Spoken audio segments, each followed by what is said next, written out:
On September 10th, 2025, in the heart of Utah, a political gathering turned horrifying. A single bullet rang out across the campus. Today, we delve into one of the most shocking moments in recent American political life, a seemingly ordinary speaking event that ended in tragedy. What happened to Charlie Kirk, the fast-rising conservative firebrand at Utah Valley University? More importantly, what does this moment say about the state of political discourse and the specter of violence shadowing it?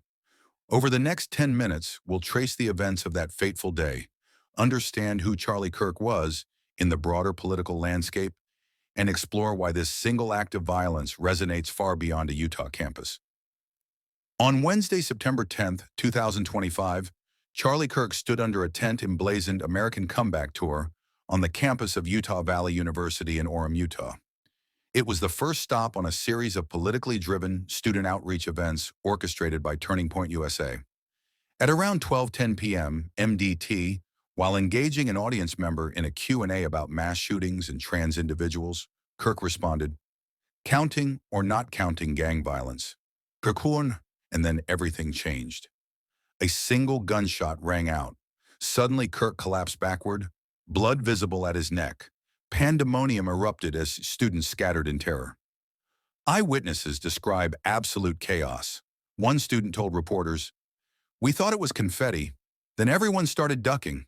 Another who sat near the stage said, "We all heard a shooting.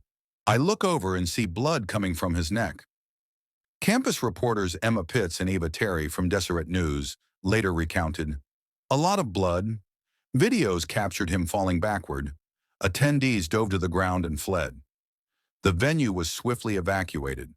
UVU closed its campus, suspended classes, and urged students to shelter or leave safely as law enforcement swarmed the scene.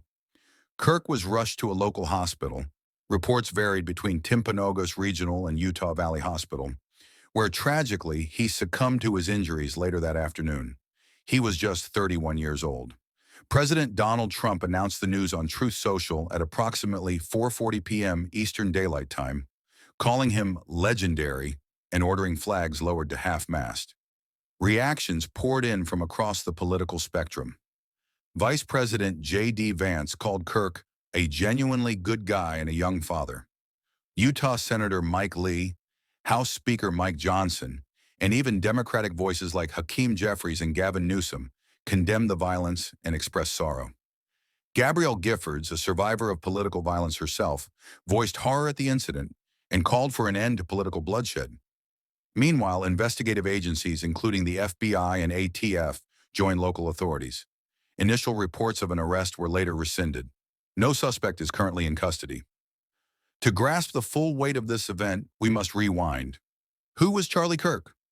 Co-founder of Turning Point USA since 2012, Kirk quickly became a kingpin in conservative youth politics, leveraging social media, campus events, and fiery speeches to mobilize young voters.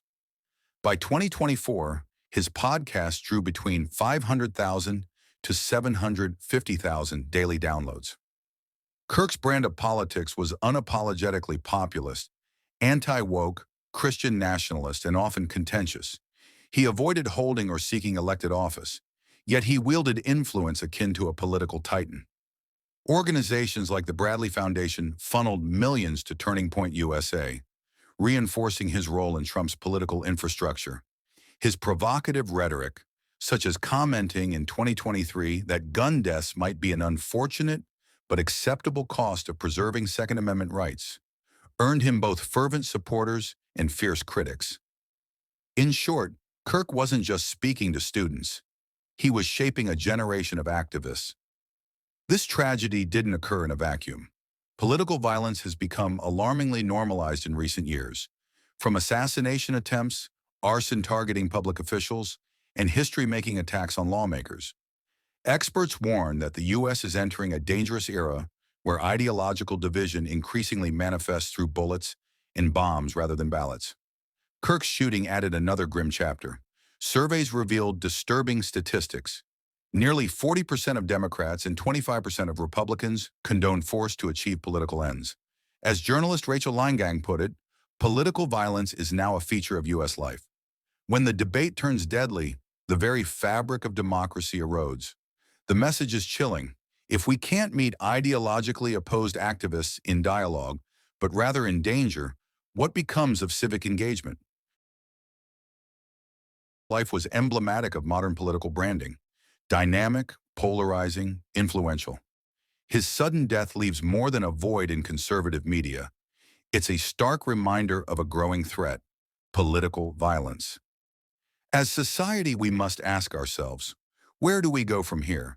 Do we double down on polarization or recommit to civil, democratic discourse? If you found this video informative, like and subscribe for more deep dives into global affairs and geopolitics, and let me know in the comments. What do you think this event signals for political engagement in the U.S.?